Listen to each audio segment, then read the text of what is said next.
Iba ang dating sa aking mata pag si Ma'am Elma sa luspid na papadaan, lalong sumasaya kapag nakikita ko ang mga mata mong nakakabigani. Iba ang ganda mo, parang bagari.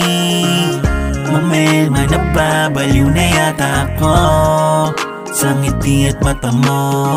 Iba ang ganda mo, oo literal. Sinong di mabibighani sa ganda mong natural. Walang makeup, walang arte, gandang Pilipina, kayang sumabay sa trip. Tapos kutis ay morena, iba ka sa lahat. Walang papantay sa'yo, kaya sinong lalaki ang hindi mai-inlove sa'yo. Pero alam na ng lahat, may nagmamay-ari sa'yo. Yung lalaking marespeto at minahal ka ng buo. Sa totoo, napakaswerte talaga ni Sir Gavin. Nakuha yung babae na hindi siya loloko, hindi siya ipagpapalit. Kahit nung walang wala, pananatili sa tabi at kadamay sa problema, masayahin, maalaga, wala nang hihingiin. Nasa'yo na ang lahat, wala nang dapat hilingin. Natural yung ganda mo at sa'yo ko lang nakita. Sinong di matatamaan sa'yo, Ma'am Elma Asagra. Iba ang dating sa aking mata pag si Ma'am Elma sa luspid na papadaan, lalong sumasaya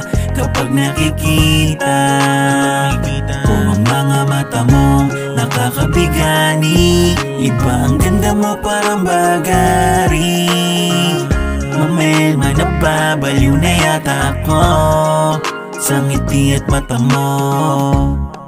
Hindi ko maipaliwanag nadarama pag nasilayan ka.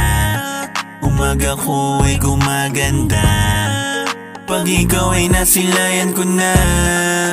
Walang ibang hiling kundi yung tulad mo, Ma'am Elma Asagra. Ako ay nabigani sa'yo.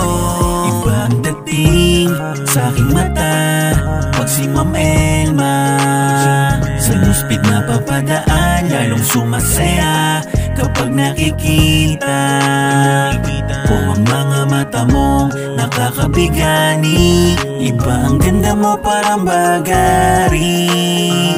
Ma'am Elma, nababaliw na yata ako sa ngiti at mata mo. Iba ang dating sa aking mata pag si Ma'am Elma sa luspid na papadaan, lalong sumasaya kapag nakikita ko ang mga mata mong nakakabigani. Iba ang ganda mo, parang bagari.